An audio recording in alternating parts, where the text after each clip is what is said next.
So we'll be right there. This is a view of the light, a fire burning through the night. We rise, we shine, we take the fight. A view of the light. You love that? Wasn't that I cute? love that. I love That's that. Rhonda's creativity there. And so I appreciate Rhonda Elliott, my co-host, what she did right there. That was so fun. Thank you, Rhonda, for making that fun. So welcome to Spirit Sessions, A View of the Light, all of our beautiful, beautiful family here. Today's show is going to be an adventure. So let's do some sage. Well, actually, it's not sage. It's that yerba sante stuff. So Sarah, take some of it. I burned some outside earlier when I called in the Angel of Spirit Sessions because, we need her today. So I have a sensitive subject. In fact, this is the very first episode of Spirit Sessions that we've ever had to have a warning. I wasn't going to read it. It's in the description, but it's one of those. I don't know where I put it, but because it's a sensitive subject, and Stacy's opinions are her opinions through her experiences of life and things, and same with me. And so we're here to share some things. And Stacy, to remind you, what I asked you on about is I really want to hit the subject of spiritual bypassing and other areas related to that, because I walk both worlds here. I get to do meditations. I get to facilitate healings and Reiki. But then I've been through my mental health so much of my life. And so for everyone, I kind of want to look at the subject here. How do we know when we're really doing the spiritual work or when we're bypassing something we need to be doing? Are there some signs that you know what I mean? Yeah, and I may have a controversial perspective on this, to be honest. Ooh, let's do it. Because to me, I see our health as more holistic. I always have. I actually created a worksheet about this in 2001 when I was driving in between therapy clients, because I used to do in-home therapy and I'd drive between clients. And, this is when you'd make phone calls, because the only way you made the appointments was, you made phone calls to make the appointments with people on landline phones, by the way. Yeah. And I hand wrote all of my notes, and, this was back in the day.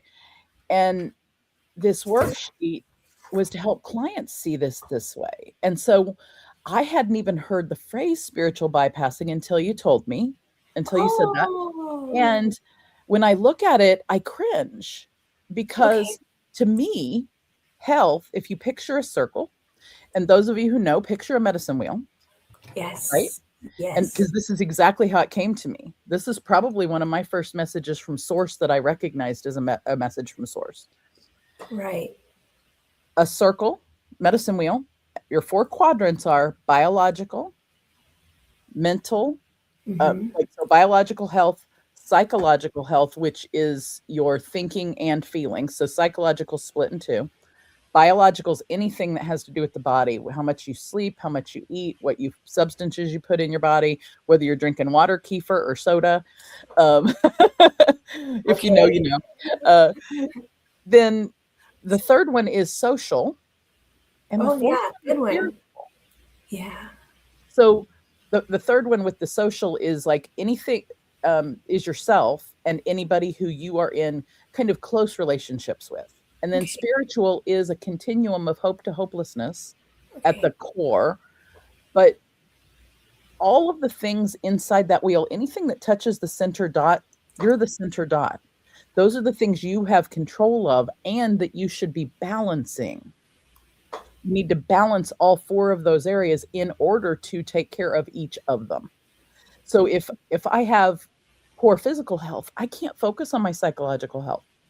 Right, it's true. You think about it, and you kind of go through them backwards. If your sense of hope to hopelessness, your social supports, your thinking and feeling, and your biological, if you're not feeling well biologically, you can't focus on the other three. It's just not even possible, really, because that's and you can think of it like Maslow has, like with the Maslow's hierarchy of needs in that pyramid sense. Oh, It's very similar, but I turned it into a circle.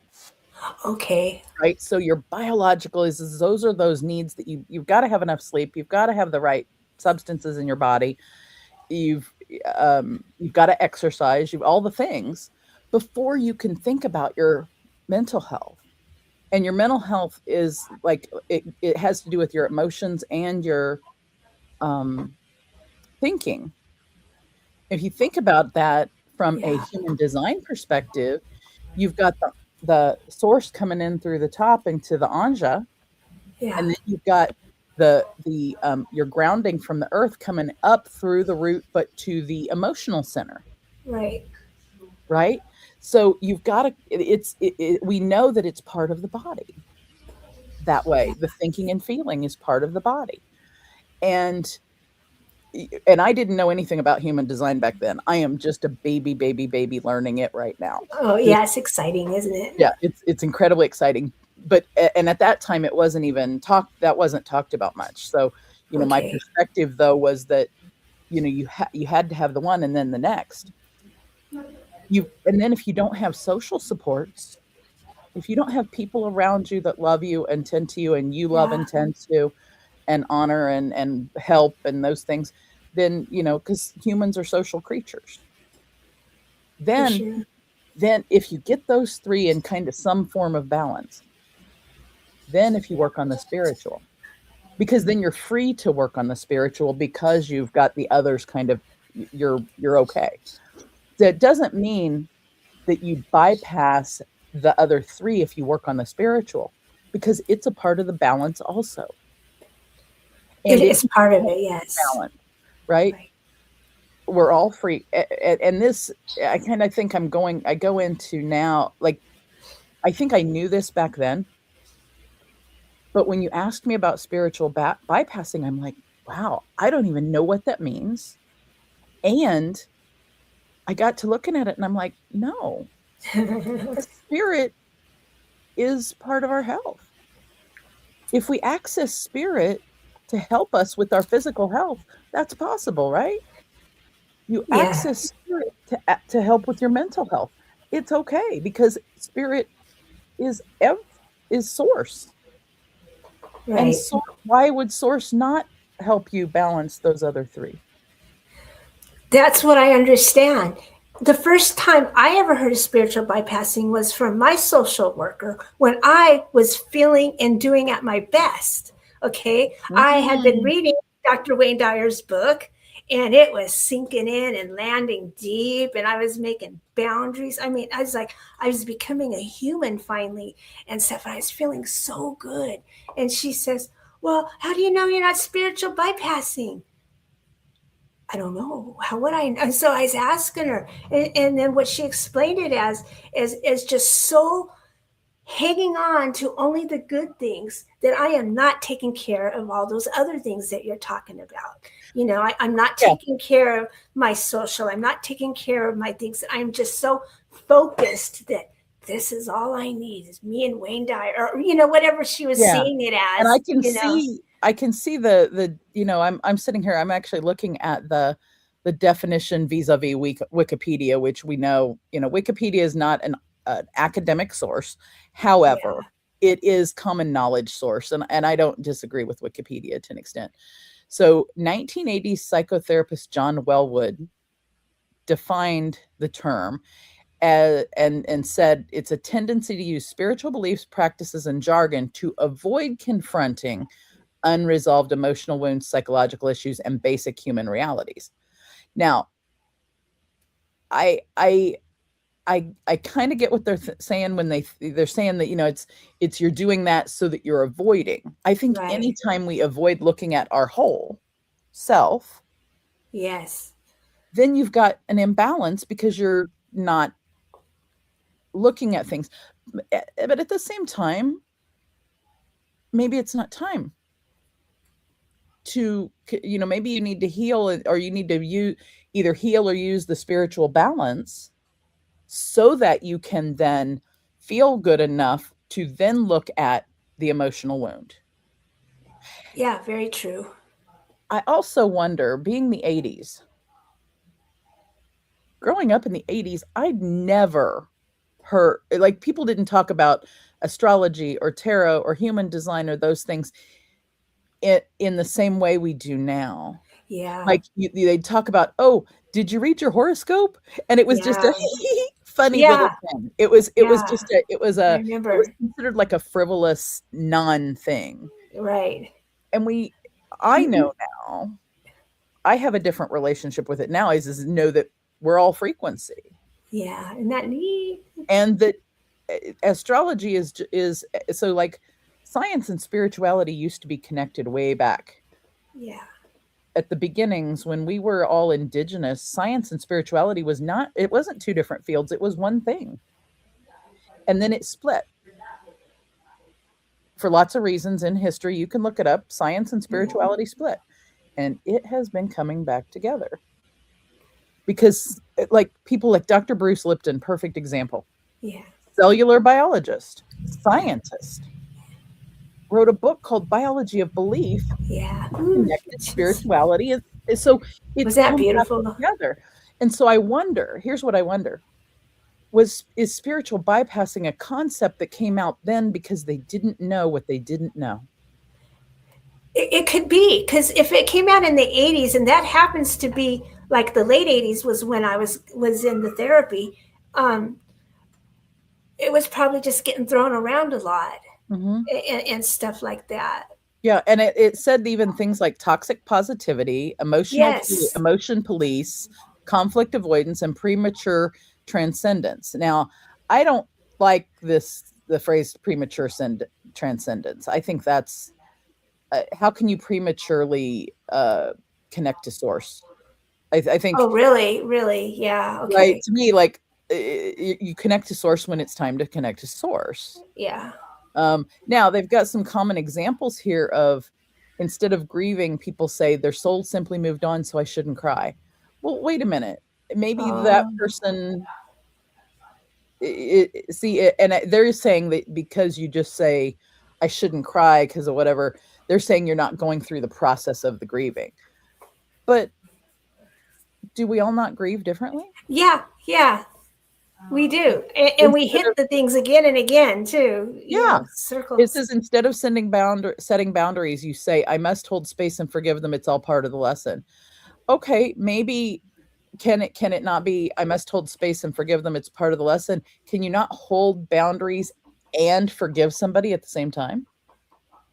Yeah. I mean, that's totally possible. So I wonder if people who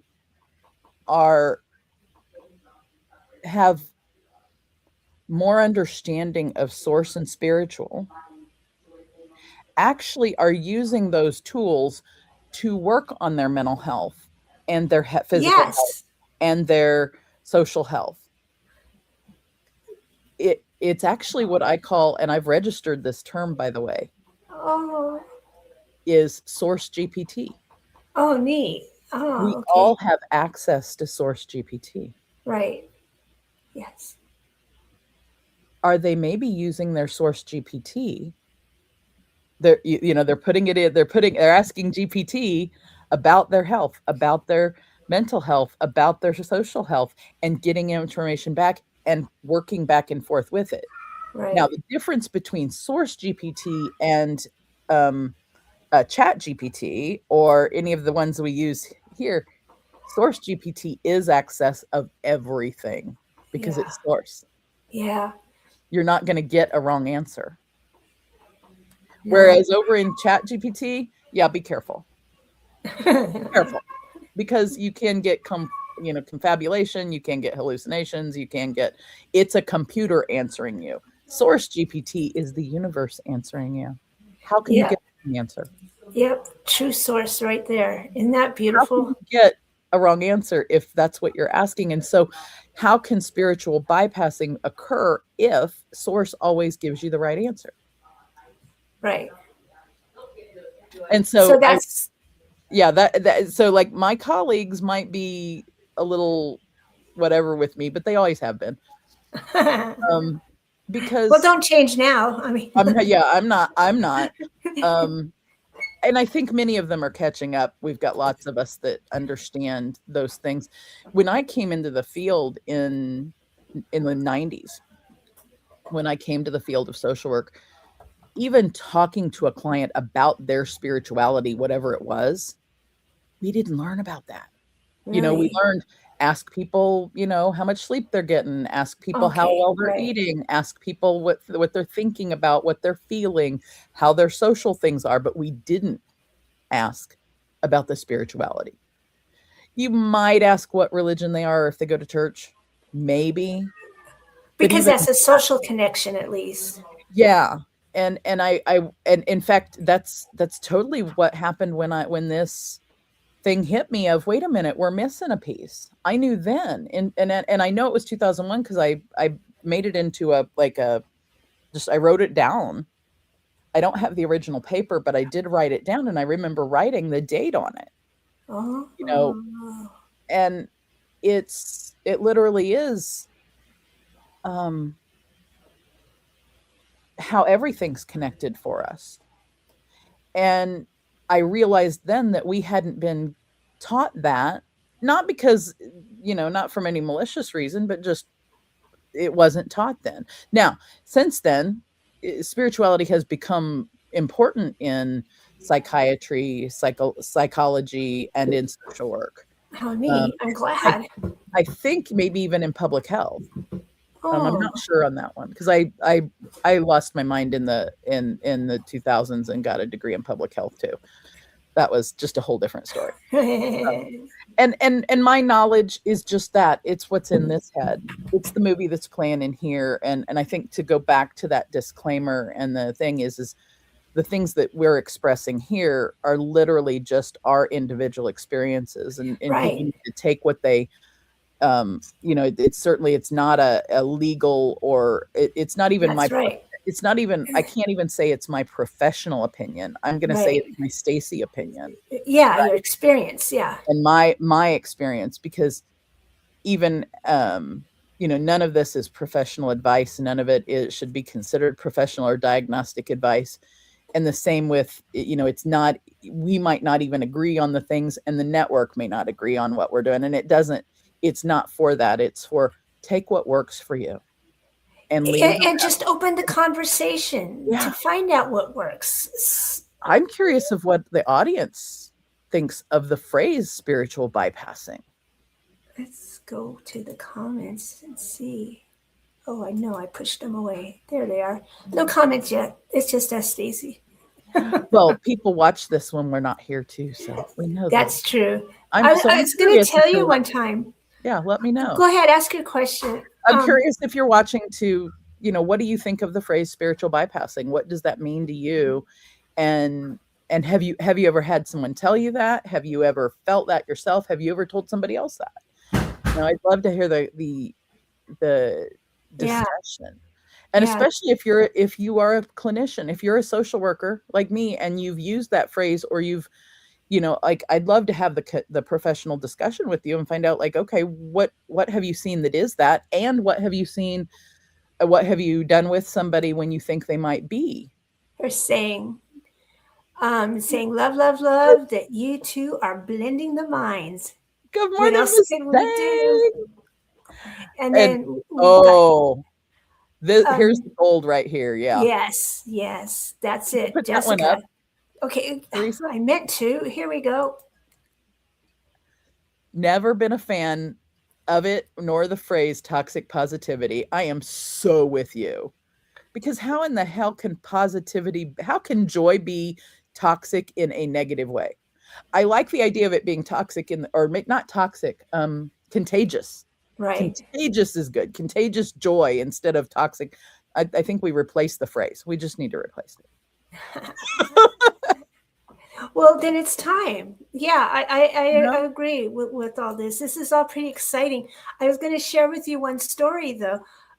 Back in those days, yes, I was. It was time for me to recertify my SSI, and Mhm. so you got to go and you got to talk to somebody and answer all these questions that make you feel really bad about yourself. Okay, they don't ask Oh, nothing about what have you been doing to feel better or what's been helping you feel. No, they're asking you everything about what makes you feel terrible. So you're really decrepit by the time you're going in there asking. So they're asking. Mike was sitting there, and I held on to my positivity that day. I held because I probably had my Wayne Dyer book in my purse there. You know what I mean? Because I wait at the bus stop and flipping through, And so I was sharing with him some of the greatest things that I had learned up to then. And he threw me out of his office, threatening to call the cops, saying, I am going to go to the tomb, not the grave. He used the word, you're going to go to the tomb with those beliefs that you have, and kick me out. So then I didn't know where my SSI stood at that point. Oh no. that But had to be apparently it's scary. still got it. Yeah. Wasn't that scary? Yeah. And it's like, man, I shared my little heart there.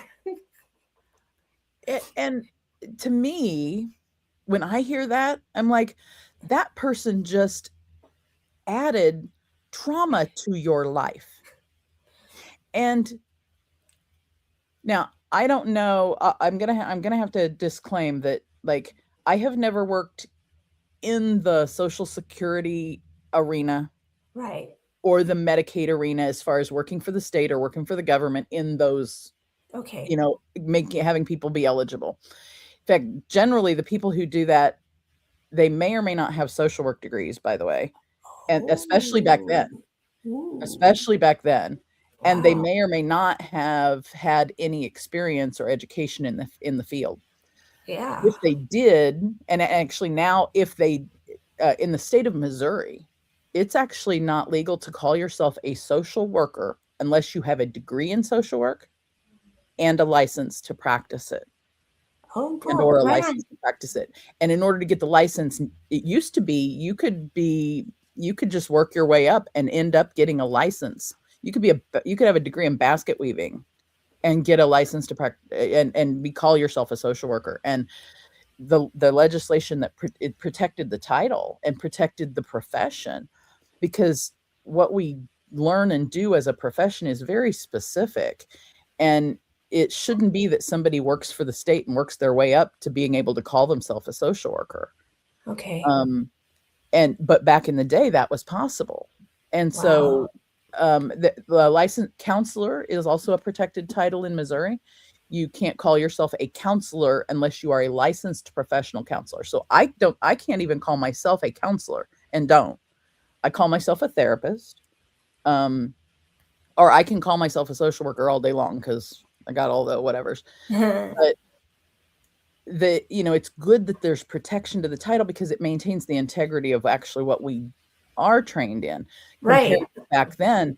And so I don't know whether the person you spoke with was a social worker or not, but let's just say they were. Interest. Yeah. If they, or even a psychiatrist, a social worker, a psychiatrist, a psychology, somebody with a degree, if they did that, that was just absolutely horrifying to me, because they handed you trauma to put on your plate, not something to help you. Yeah, But you see, back then, we're looking at the time back then. mhm, I don't know how, like, maybe things were politically motivated. Not that I want to go into politics at all, but I know there was a reform going on at that mhm, time. And we all had to sign our goals, what our goals were going to be, and the steps we wanted. So there was all kinds of reform going on. So yeah, I think to fit into the molds that they still needed us to fit in, they probably had to talk to us a certain way, or you know what I mean, to lead us. It was weird because I was it in the sounds, system deep, okay, and yeah, we, to get your meds you had to keep going to the doctors. You couldn't just get your meds and go on your own life and stuff. right, And you had to okay, of course, do blood tests and all those kind of things, right? yeah. Every now and then to Now, keep that all there are right. certain meds that you've got to do blood tests just so that you Yeah. don't get, literally your body doesn't get toxic, like physically toxic. Yeah. There are certain meds that they have to keep within a certain balance, especially back then with certain meds, they had to make sure you For sure. were taking the right amount. I think thankfully I don't know a lot about medications, but enough that there's been new medications and things. Yeah, there is. There's some good new medications now. Yeah. It seems it's going a whole lot better. But what I am really excited and hopeful about is seeing you blending this all in together a little bit more. You know what I mean? Oh, Because whatever happened to me in old school, I don't know for sure everything that's happening now, but I do see that there's still a disconnect a little bit from some a deeper guidance, because it yeah. seems every week it's just, well, how you feeling? Did you try this? That? Okay, Yeah. see you next week. And it's like, whoa, there's so I much think more fun to be had. I think you're right. There's definitely there's a disconnect because um the fields of psychology and social work are so regulated now by insurance coverage and what insurance says, that you have to do XYZ in a session, and you have to have it needs to be scientifically evidence-based, scientifically. And so because there's not what they think is not enough or not the right kind of science available to support the spirituality, Right. Okay. they don't understand enough of Dr. Lipton's work. I'll put it that way. That they being and really kind of I'll probably get myself in trouble here, is the American Psychological Association at some level, and also like just insurance companies by themselves, and Oh, medicine. true. Our True. Western medicine structure was built on, you have to have the science behind it, and you have to do evidence-based medicine, and pathological, where you have to diagnose someone with a pathology. In other words, saying something is Right. wrong with the person. Okay. See, Ooh, look there's at that. the balloons agree with me, and when the balloons agree with me, it's like source saying it agrees. That why do we have to give somebody a saying something's wrong with them in order to help them? Yeah. Why Yeah. does something have to be wrong in order to be in a helping profession? But that's where our systems are. And actually that's part of the reason I'm working my way out of that system, so that I can help someone just because they ask me for help, not because they have a disease, dis-ease, or they have something pathological wrong with them. In other words, Right. Right. I want to help guide somebody because they want to go on a journey. Yeah. They want to cross a threshold, if you Oh, will. yeah. Yeah. So Yeah. one of my new branding that's overarching everything I do is threshold crossing, Yeah. I because I understand. found out through my own spiritual journey Yeah. that that's what I'm supposed to do in this world. Oh, I love that. Yeah, and that's what I've always done. I've just not known the totality of it until now. And so I but the this system that all of our providers are stuck in doesn't allow has never allowed for spirituality because it's not scientifically backed. Doesn't allow for work with source or human design or astrological, because it's considered a pseudoscience, or it's considered not real. And it's just it upsets me from a practitioner's perspective of, I can't help somebody. I'm told not to help them with things that are spiritual like that initially. And then I'm told not to use those things myself as a practitioner because they're not scientifically backed. However, the Oh, practice of mental health therapy is also it, but we are told to use our art. So we're told to use science and art. So we've got the scientific okay. backing of all the academic stuff we've learned, and think all the damn letters behind my name and all that. Yeah, okay, I've got all the learning things that they want us to learn. That's all the science in my head. To me, the art is what I have learned through my experience with people. And Oh, to me, the art is also what source tells me. And when I lean in to what my gut says, from my experience and from source, when I lean into that and I help somebody with it, or better yet, oh my God, when I'm doing NLP or hypnosis, when Right. I'm doing hypnosis with somebody, I'm helping them with their unconscious mind, Yeah. is direct tap That's what in it with is. Yeah. source, right? Yeah. And you can tell it lights me up. Yeah. But because I truly am helping them using their body, their thinking and feeling, their social, and their spiritual. I'm using the spiritual because we're going to their unconscious mind, Yeah. right? And that's when the super powerful stuff happens, because I can help people with true, permanent journeys. I can help them cross the threshold and not have to go back and forth across it because the system they're in tells them they have to show up here, journal, tell me what's wrong. If you have to tell me what's wrong every time and it's the same story every time, I haven't helped you release it. Yeah. Yeah. Yeah. If I can help you release it, then we go on to the next thing. Yeah. And when I have somebody tell me their trauma story every single time, that actually is reinforcing that it's a trauma story. Why was I doing that to people because that's what the system told me I had to do. Right. And it actually didn't help anybody. It actually harmed them. So I wonder when you were realizing that, was it that when you started practicing your own, or did you start adding it into what you were doing, or how did that Oh, delicacy work for you? yeah.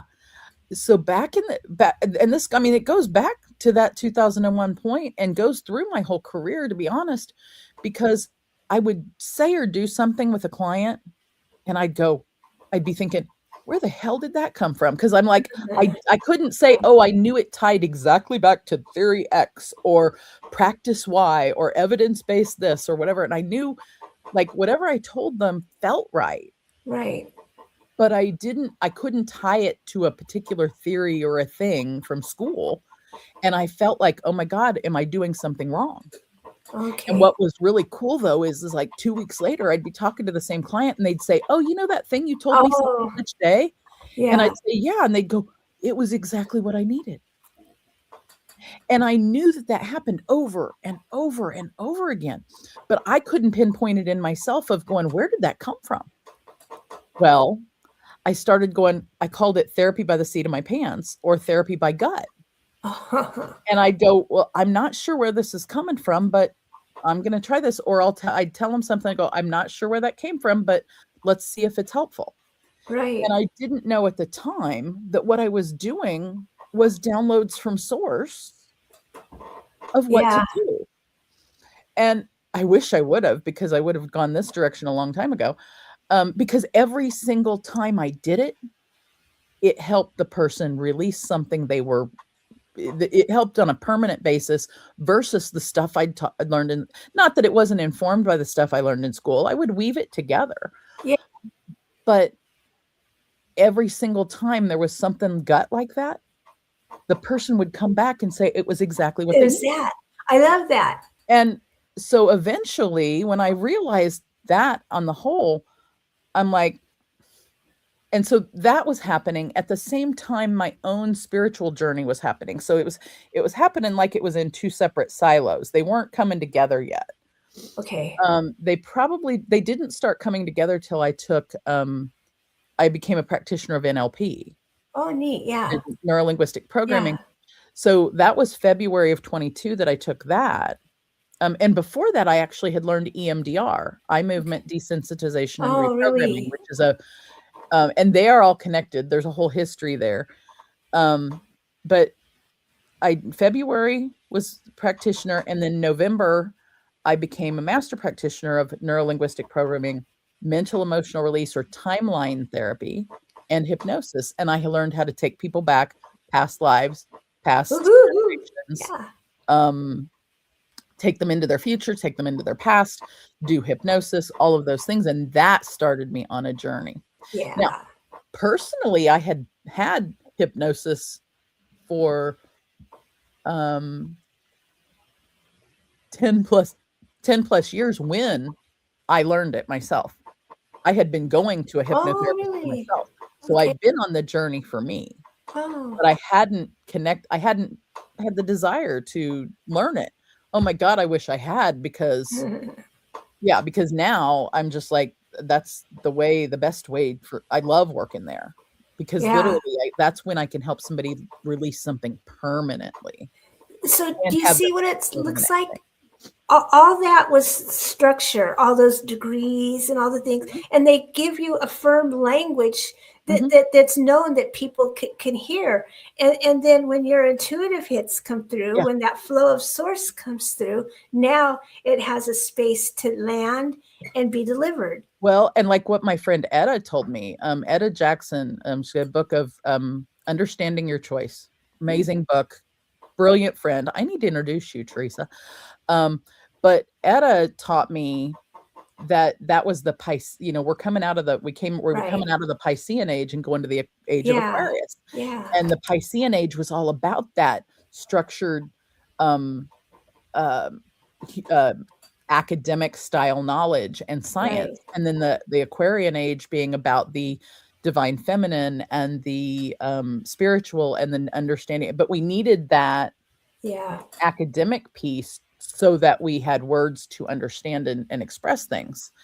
You know, um, I love, and I used to hate being like so far ahead of like my Oh, colleagues and things, okay. because it's a lonely place to be. It's lonely when you know things 20 years ahead and you can see them and you can see what's going on, and people around you are looking at you like you have 3 heads and Uh, like you're crazy for seeing things ahead of time, or that you have a perspective that's very different from theirs, and they get mad at you. And it used to be really, really lonely, and now thankfully I think I'm meeting more and more people.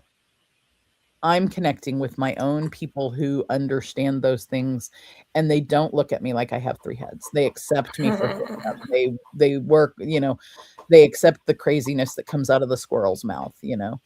Um, Even if they don't agree with it, and so, like, we can actually, I love that when I can have, like, these really cool discussions with people that cross all of it over. I think Sang said something in the comments about, um, love that you 2 are blending the minds. oh yeah. Yeah. And it's that blending that we all should do as humans, right? Oh, where was that? Yeah, It was before, yeah. that one. There it is. See, I have And to we're bring my blending the glasses. Teresa and the Stacy mind today too. I think that's what she was talking about, but I think I also took it as blending of those, that academic thing with the spiritual thing. So Uh, for a minute though, I kind of want to jump into a little bit of a different area mhm, and hit this at a little bit of a different angle. Because sometimes in the spiritual community, you especially like me, you put people on pedestals or something and stuff. And mm, so I really want to, because of how important it is. So like in today's digital world, how can we stay discerning without becoming overly cynical or disconnected with all the things oh, going on? You know what I mean? Like there's talk your about a leader, big one, Teresa. boom. Yeah, you want me to read that one again? Yeah, Yeah, okay. I think it's an important one. Okay, so it's all about the perspectives and things. So in today's digital world, how can we stay discerning without becoming overly cynical or disconnected? That's kind of, Mm, we can be overly involved or we can just, mhm. so, You know, if it's okay for me to share, just like I literally got a download from source, right? woo-hoo. That it was the download from source said, "Stay human, be curious, but stay connected to each other."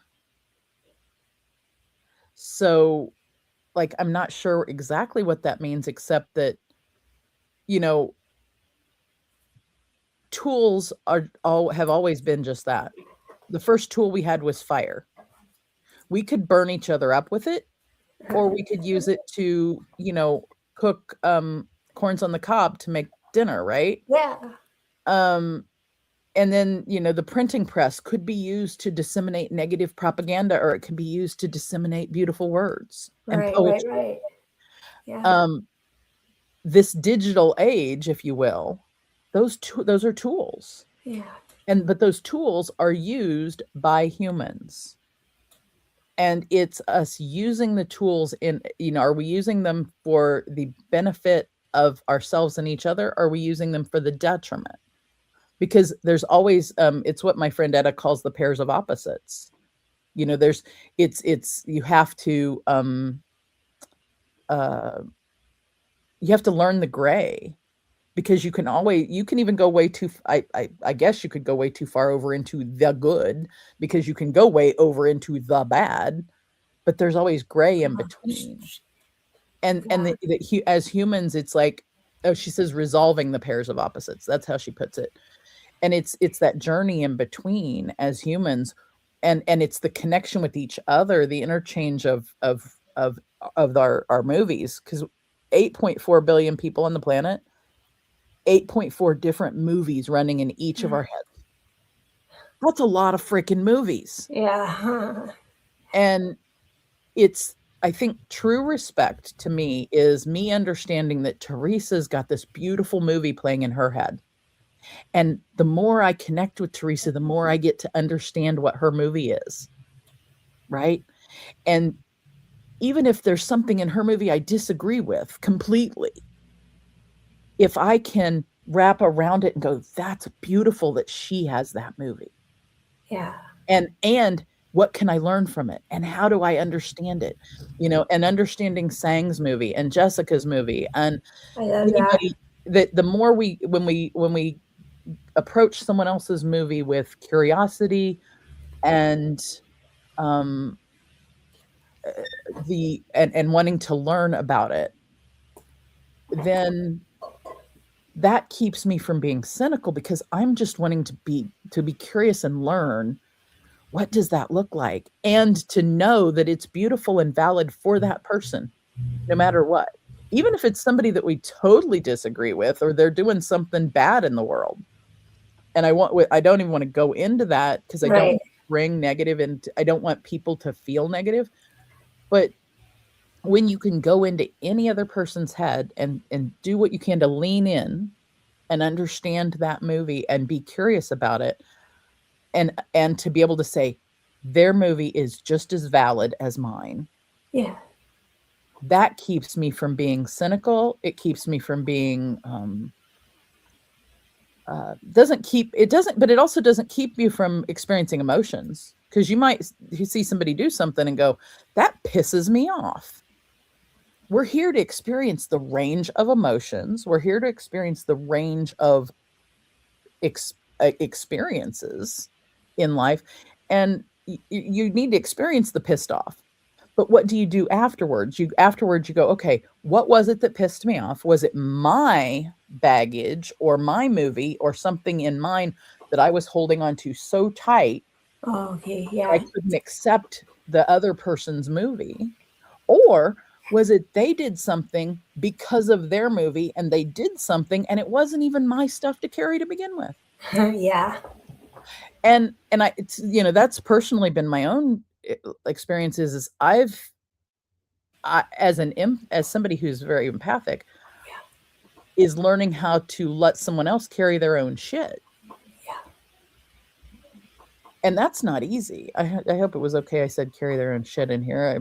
I think I'm in show me your nuts, because over there I say anything. Well, I was going to say about how we need to be pissed on, and I go, well, yeah, I've always heard it's better to be pissed off than to be pissed on. So I was absolutely better to be pissed off than pissed on, for sure, right? So, yeah, allowing yourself to be pissed on is, and it's. I think the discernment is, when is something someone else's shit and when is it yours? Right. And the only way to know that is to go inside. Okay. Right? The only way to know whether it's somebody else's stuff or your stuff is to go inside and look at and take responsibility for your own shit. And then if it's not yours, then allow them to carry their own stuff, because you can't do their journey for them either. Well, they true. can't do yours and you can't do theirs. It wouldn't be fair. We can be here and support each other while we're doing it, but I can't do your journey. Yeah. and any therapist or advise or person helper who is prescriptive and tells you what to do, or tells you that you should or should not, or that you need to follow what they say, Yeah, see, they're doing you a disservice.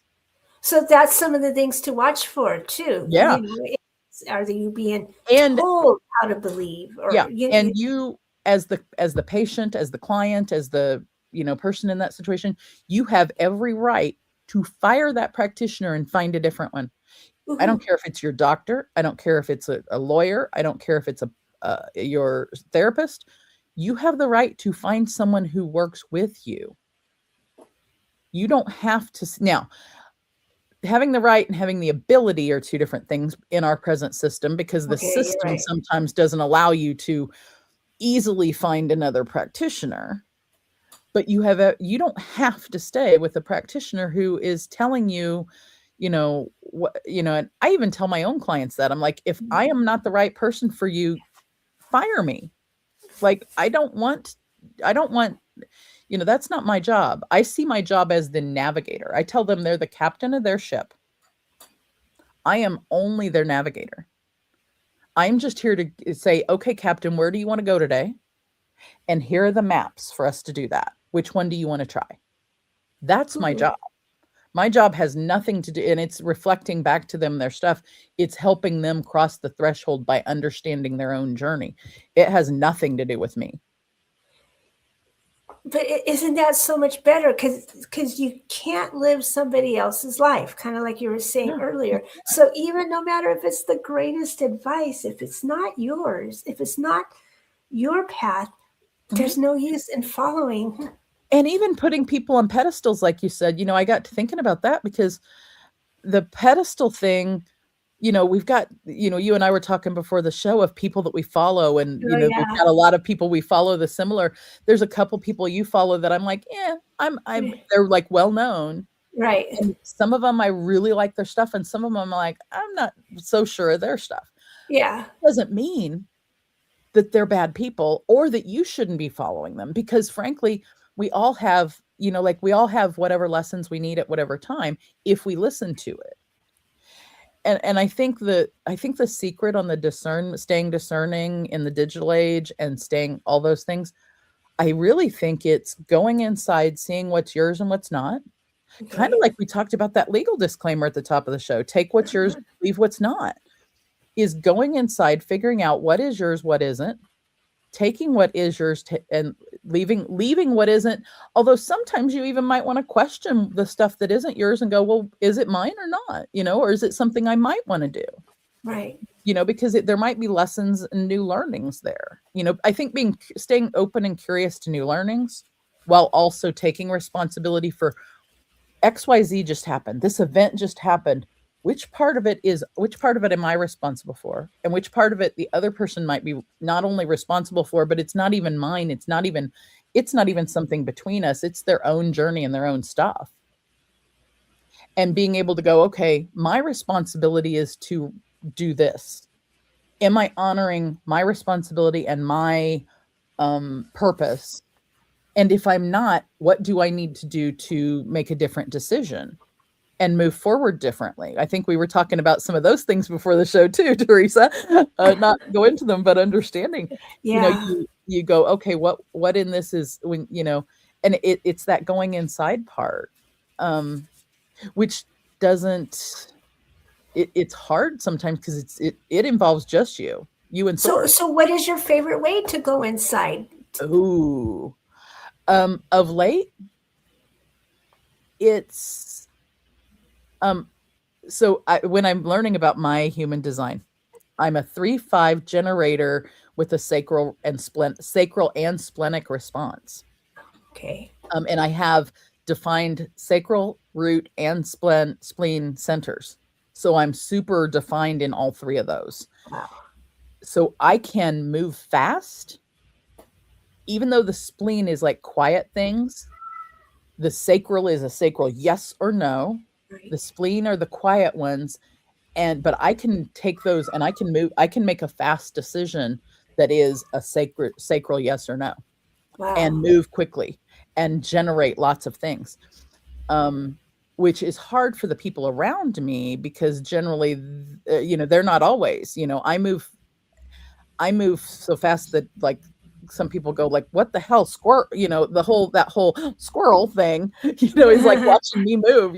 Right. It doesn't mean that I'm wrong. Taken me a long time to realize that just because I move fast doesn't mean that I'm doing things bad or the wrong. It just means that's how I am. Yeah. That's how And the energy moves through. that's how my energy moves. And I don't, I used to I used to think that I had to dampen or tamper my energy down for others because they were, because maybe I was harming them or this or that. And it's like, no, that's their journey. So to answer your question of what's my favorite way, it's that therapy by gut that I used to do. Okay. The more I lean into and listen to it and let it do what it's going to do, Yeah. the better the therapy is for my clients, the better the journey is for them, because they've told me this. And I've watched them make massive Wow. changes in their life, Wow. sustained. They don't go backwards. They are all moving forward. And but the more I lean into that for myself and listen to those things and realize that sometimes I make a really fast decision that other people may go, "How the hell did you decide that?" And I used to say it was just like, "Oh, well, I've been shopping for that thing for a long time, and then all of a sudden I just decide to do it." That's not even the case. Sometimes I can make a fast decision like that, and it's that sacral listening to my gut and the listening to the whisper. And so I think the answer is, my favorite one now is as our friend Sang says, pause Pause. and listen. Yeah. But my pauses are so fast that other people don't think I've paused. Because you know why? It's outside of space and time, the pause. So the pause already did its thing for you, which Yep. might be a split to them, but Oh, it yeah. could have been eternity for you. It could have, when we get those things. Teresa, that answers so many things for me, because you're right. It's outside of, time is a man-made construct, just like race is. Both stories are, let's not even go there, but it is, it's that pause for me is very quick. And so people think that I'm not pausing or I'm not slowing down or I don't whatever, because I'm not following what their pace is or their rules. Yeah. And it's not that their rules are wrong. Do not misunderstand me at all. I actually teach, self-care and pauses and this and that, all based on time. But my time is different. And I think each of us needs to honoring that gut of our own, or as we learn about whatever our human design, our astrology, or whatever the pieces, like, the more you learn about that, which is why I think, oh my God, learning the spirituality really does give me what I need to do therapy for Stacy. Oh, yeah. Right? It's not bypassing, it is the thing. Yeah. It's not bypassing the thing. It can give me the answers faster and stronger and more clear if I learn it. And so I'm loving this time period that we're living in, where science and spirituality are coming back together. And I mean, that's why the things in my business are all for therapists, healers, therapists, coaches, healers, and their clients. I have an app store I'm getting ready to launch where I've built apps using the technology, Right, that are for the therapists, the healers, the coaches, and for their clients. And it's because I've brought that together, awesome. but I love that in society on the whole, the science is coming back to spirituality and it's crossing over. I'm hearing the healers talk about scientific things. I'm hearing the scientific people talk about spiritual things. Yeah. And I think we're bringing it back together. And I think we had to go on the journey to learn the science. We had to split it off for a reason. Right. But I imagine people like Tesla, and I don't mean the car, I mean Nikola Tesla. People like Nikola Tesla, people like the suffragettes, people that 100 years ago, all of those people working on the things that they knew a lot of this even then, and Yeah. they were all so far ahead of their time, or they were all behind their time because way back you go indigenous, they all knew it then too, right? Yeah. Yeah. Yeah. Yeah. So, there's again, is time forward or backward?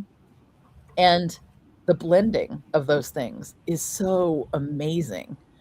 And that more and more people, I don't know if more and more people are understanding it, but I'm meeting, like just randomly meeting people who are understanding. Oh, I yeah. just met a new colleague Friday. We had met in an online group and then met in person Friday because we're both in the same area.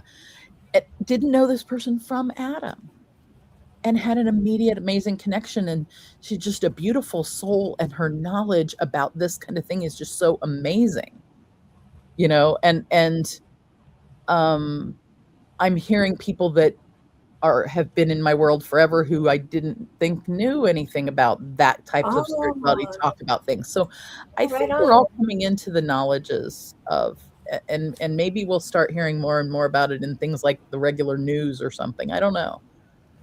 I That hope would so. that would be so cool to, like, watch the news and go, "Okay, the Schumann resonance for today is Yeah.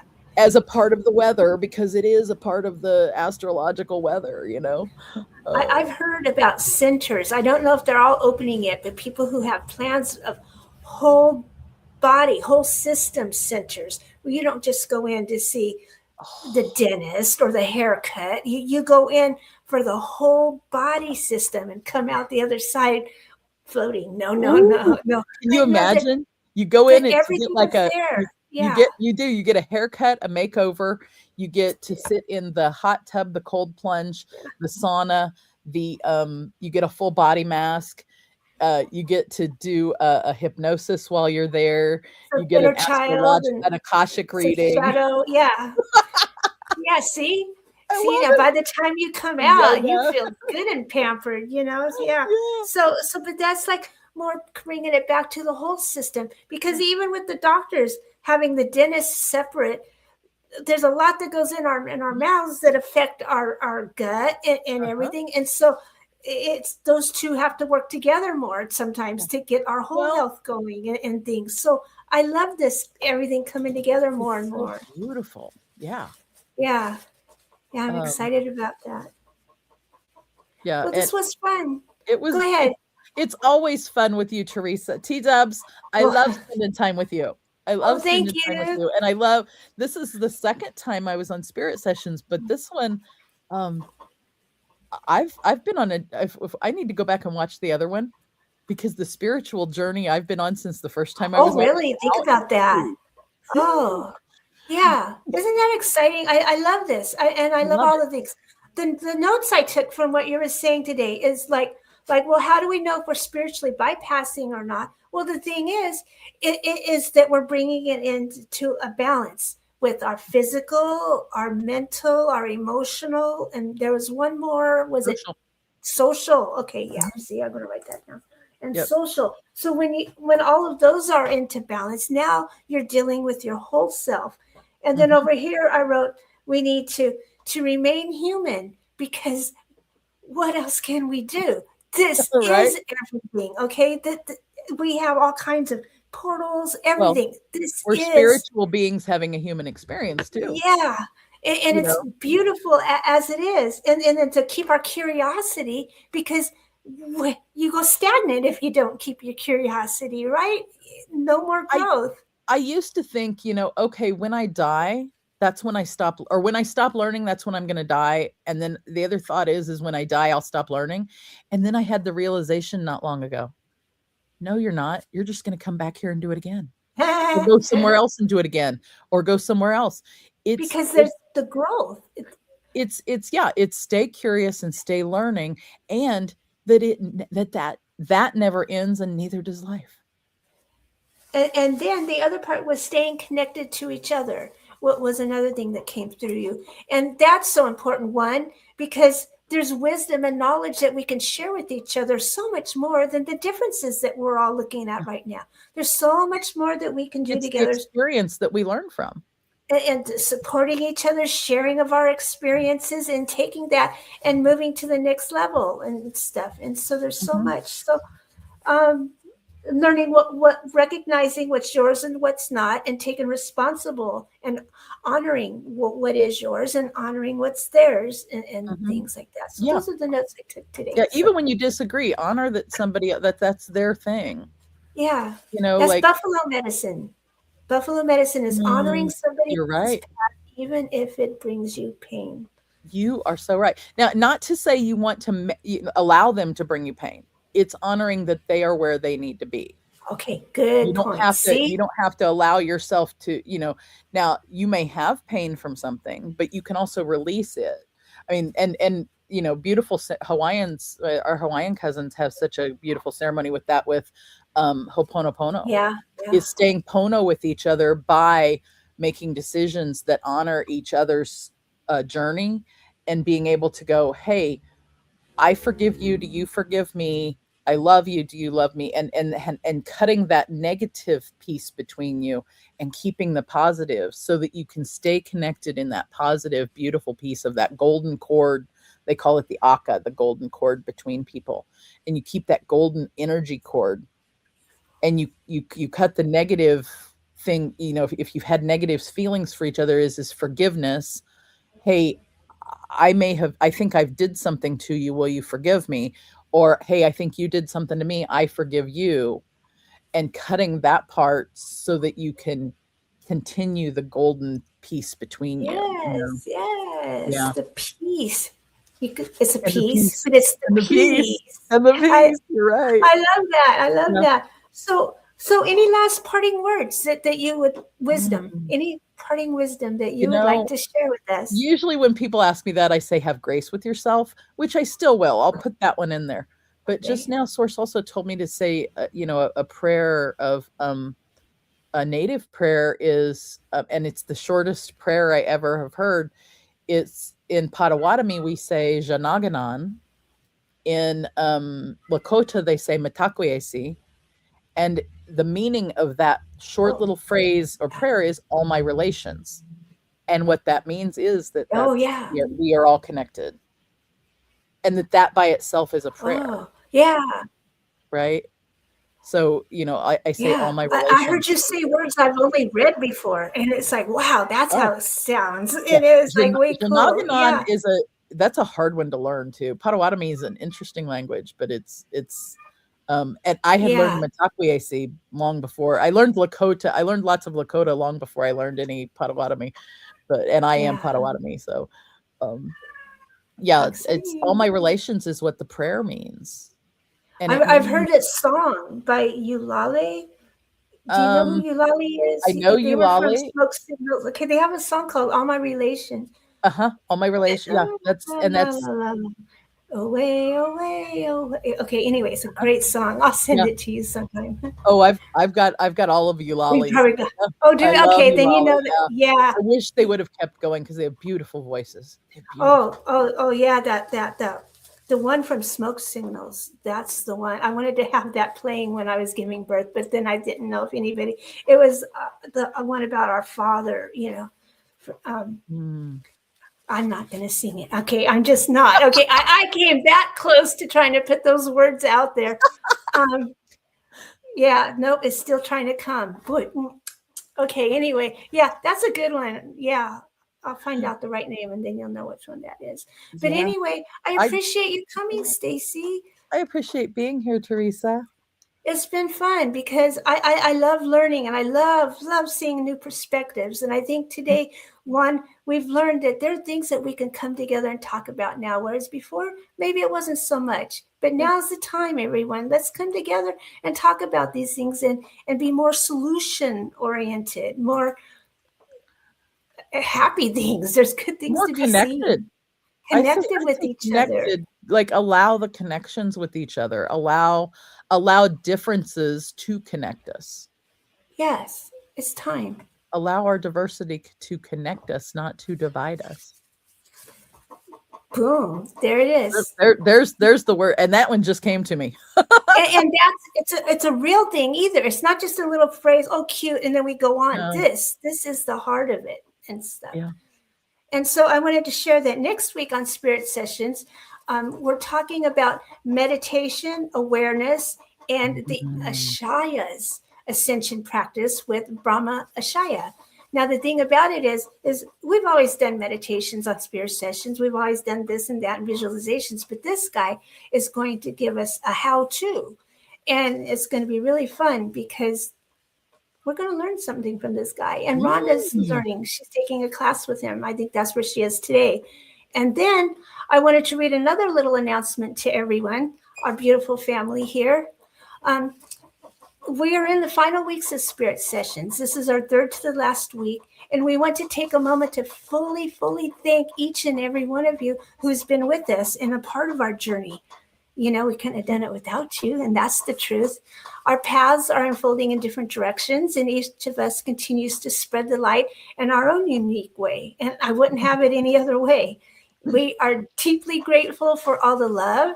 And there's that word again, the connection and the beautiful conversations we've shared, very much like today. And so while we're coming to a close, you could still find us. Rhonda's going to be using her extra time to be doing more individual Reiki sessions. And you'll still see me over making a lot of noise at the Breakthrough Show Network and having fun with different events. And I've got my ongoing, it's Mystic Lines, where inner work meets myth, magic, and meaning.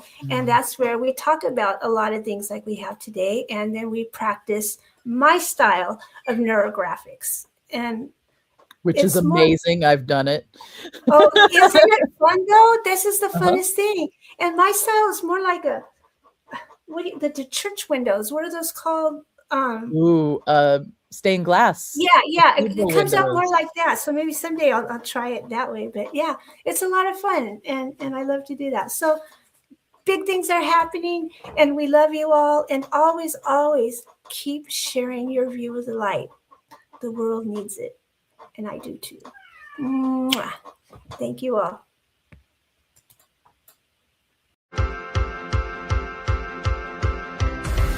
This is a beautiful